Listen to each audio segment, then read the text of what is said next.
टांगण वंदीन चरण डोळ्यान पाहिन रूप तुझे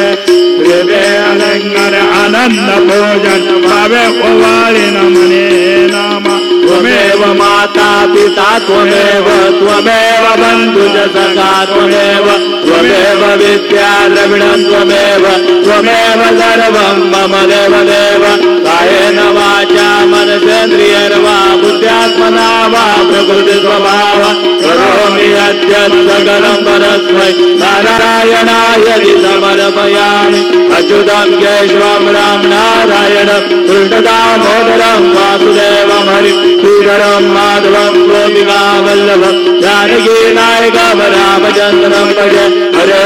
राम राम राम हरे हरे हरे कृष्ण कृष्ण कृष्ण हरे हरे श्री